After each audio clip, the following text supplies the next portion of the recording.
ایزن اسی طرح ایک بڑی جماعت نے آپ کے متعلق شیخ احمد رفاعی کا قول بیان کیا ہے کہ ہمارے شیخ منصور البطائخی کے روبرو حضرت شیخ عبد القادر جیلانی کا ذکر ہوا تو آپ نے ان کی نسبت فرمایا کہ وہ زمانہ عن قریب آنے والا ہے کہ ان کی طرف رجوع کیا جائے گا، عارفین میں ان کی وقت و منزلت زیادہ ہوگی اور وہ ایسے حال میں وفات پائیں گے کہ اس وقت اللہ اور اس کے رسول کے نزدیک روئے زمین میں ان سے زیادہ اور کوئی محبوب نہیں ہوگا۔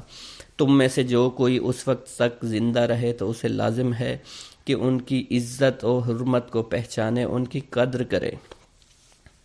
شیخ محمد بن الخضر بیان کرتے ہیں، میں نے اپنے والد ماجد سے سنا، انہوں نے بیان کیا کہ میں ایک وقت شیخ عبد القادر جیلانی کی خدمت میں حاضر تھا۔ مجھے اس وقت خیال آیا کہ مجھے شیخ احمد رفاعی سے بھی نیاز حاصل کرنا چاہیے۔ مجھے یہ خیال آتے ہی آپ نے فرمایا کہ خضر لو، شیخ احمد رفاعی سے ملاقات کرو۔ میں نے آپ کی طرف نظر ڈولائی، مجھے ایک ذی ہیبت بزرگ دکھائی دیے۔ میں نے اٹھ کر سلام کیا، ان سے مصافحہ کیا۔ انہوں نے مجھ سے پوچھا، خضر، جو شخص کے شیخ عبد القادر جیلانی جیسے اولیاء اللہ کو دیکھ لے تو پھر اسے مجھ جیسے شخص سے ملنے کی کیا آرزو، کیونکہ میں بھی تو آپ کے ہی زیر اثر ہوں۔ اس کے بعد آپ مجھ سے غائب ہو گئے۔ آپ کی وفات کے بعد پھر شیخ موصوف کی خدمت میں حاضر ہوا تو میں نے دیکھا کہ آپ وہی بزرگ ہیں جن کو میں نے آپ کے بازو کے پاس بیٹھا ہوا دیکھا۔ آپ نے مجھ کو فرمایا کہ تمہیں میری پہلی ملاقات کافی نہیں ہوئی۔ شیخ عبد البطائی بیان کرتے ہیں کہ شیخ عبد القادر جیلانی کی حیات بابرکات میں مجھے شیخ احمد رفاعی کی خدمت میں حاضر ہونے کا اتفاق ہوا تو میں جا کر آپ ہی کے نزدیک ٹھہرا اور کئی روز تک ٹھہرا رہا۔ ایک روز آپ نے مجھ سے فرمایا کہ آپ کچھ شیخ عبد القادر جیلانی کے حالات جو کچھ آپ کو معلوم ہوں بیان کریں۔ میں آپ کے حالات بیان کر رہا تھا، اتنے میں ایک شخص آیا، شیخ احمد رفاعی کی طرف اشارہ کر کے مجھ سے کہنے لگا کہ تم ہمارے سامنے آپ کے سوا کسی کا ذکر نہ کرو۔ تو آپ نے نہایت غصے ہو کر شخص کی طرف دیکھا، وہ مر گیا۔ پھر آپ نے فرمایا، شیخ عبد القادر جیلانی کے مراتب کو کون پہنچ سکتا ہے؟ آپ وہ شخص ہیں کہ بحر شریعت جس کی داہنی طرف، بحر حقیقت جس کی بائنی طرف ہے، جس میں سے چاہے پانی بھر لے۔ اس وقت آپ کا کوئی جواب نہیں۔ نیز میں نے آپ سے سنا اس وقت اپنے بھتیجوں شیخ ابراہیم العراب اور ان کے برادران ابو الفرح عبد الرحمن نجم الدین کو اس وقت آپ ایک شخص کو جو بغداد جانے والے تھے رخصت کر رہے تھے۔ اس بات کی وصیت کی جب تم بغداد پہنچو تو شیخ عبد القادر جیلانی سے پہلے اگر آپ زندہ ہوں تو وہ کسی کے پاس نہ جانا، اگر وفات پا گئے ہوں تو آپ کی قبر سے پہلے اور کسی کی زیارت نہ کرنا، کیونکہ آپ کے لیے عہد لیا جا چکا ہے کہ جو صاحب حال بغداد جائے آپ سے ملاقات نہ کرے تو اس کا حال سلب ہو جائے گا۔ اس پر افسوس ہے جس سے آپ سے ملاقات نہیں ہوگی۔ شیخ خلیفہ تلمیذ شیخ ابو سعید کیلوبی بیان کرتے ہیں کہ مجھے ایک دفعہ بلاد سواد میں جانے کا اتفاق ہوا۔ وہاں میں نے ایک شخص کو ہوا میں بیٹھا ہوا دیکھا۔ میں نے اسے سلام کیا، اس سے پوچھا آپ ہوا میں معلق کیوں بیٹھے ہیں؟ انہوں نے بیان کیا کہ میں ہوا و ہوس کو چھوڑ کر تقوی پرہیزگاری کے تحت بیٹھا ہوا ہوں۔ شیخ بیان کرتے ہیں پھر جب میں حضرت شیخ عبد القادر جیلانی کی خدمت میں حاضر ہوا، میں نے اس شخص کو پھر آپ کے سامنے قبطۃ الاولیاء میں معلق ہوا میں مؤدب بیٹھے ہوئے دیکھا۔ اس وقت انہوں نے بہت سے حقائق و معارف کی باتیں کی، آپ سے دریافت کی جنہیں میں مطلق سمجھا نہیں۔ پھر آپ وہاں سے اٹھ گئے اور صرف میں رہ گیا۔ میں نے ان سے کہا کہ آپ یہاں موجود ہیں؟ انہوں نے کہا کیوں نہیں، کیونکہ ایسا ولی اور مقرب بھی ہے جس کی اس در پر آمد و رفت نہ ہو۔ پھر میں نے ان سے دریافت کیا کہ اس کی کیا وجہ ہے کہ میں آپ کا کلام مطلق نہیں سمجھا؟ انہوں نے کہا کہ ہر مقام کے احکام جدا ہوتے ہیں، ہر حکم کے معنی علیحدہ، ہر معنی کی عبارت، اور اس عبارت کو وہی سمجھ سکتا ہے کہ جو کہ اس کے معنی سے واقف ہو، اور معنی سے وہی واقف ہوتا ہے جو کہ حکمت سے آگاہ ہو، حکمت سے وہی آگاہ ہوتا ہے جو مقام عالی پر پہنچا ہو۔ اس کے بعد میں نے آپ سے کہا آپ نہایت مؤدب ہو کر آپ کے سامنے بیٹھے ہیں، تو انہوں نے کہا میں آپ کے سامنے مؤدب ہو کر کس طرح نہ بیٹھوں، حالانکہ آپ نے 100 رجال غیب پر جو ہوا میں معلق رہتے ہیں اور جن کے بجز مستثنیٰ لوگوں کے اور کوئی نہیں دیکھ سکتا، مجھے افسر بنایا ہے اور میں ہر طرح کے تصرفات کی آپ نے مجھے اجازت دی ہے۔ خلیفہ موصوف بیان کرتے ہیں کہ اس وقت امر ولایت آپ ہی کی طرف متنبع تھا۔ جس طرف آپ نظر اٹھا کر دیکھتے اسی طرف کے رہنے والے، خواہ وہ مشرق و مغرب کے کسی حصہ میں رہتے ہوں، کانپ اٹھتے تھے۔ آپ کی برکت و توجہ سے اس میں ترقی اور تضاعف کے امیدوار رہا کرتے تھے۔ شیخ عمر البز بیان کرتے ہیں کہ ایک روز کا واقعہ ہے، میں جمعہ کے دن آپ کے ہمراہ نماز جمعہ پڑھنے جا رہا تھا۔ اس روز راہ میں کسی نے آپ کو سلام نہیں کیا۔ مجھے خیال گزرا ہر جمعہ کو لوگوں کے ازدحام کی وجہ سے نہایت مشقت اور دشواری سے مسجد تک پہنچتے ہیں، مگر آج آپ کو کسی نے سلام نہیں کیا۔ مجھے اس کا خیال گزرنا تھا کہ لوگ چاروں طرف سے آپ کو سلام کے لیے دوڑے۔ پھر آپ مجھے دیکھ کر مسکرائے۔ میں نے اپنے جی میں کہا کہ یہ اور بھی بہتر ہے، تو آپ پھر مسکرائے اور فرمایا کہ عمر، تم نے یہی چاہا تھا نا، کہ تمہیں یہ معلوم نہیں کہ لوگوں کے دل میرے ہاتھ میں ہیں، خواہ ان کی طرف کھینچ لوں اور خواہ اپنی طرف روک کے رکھوں۔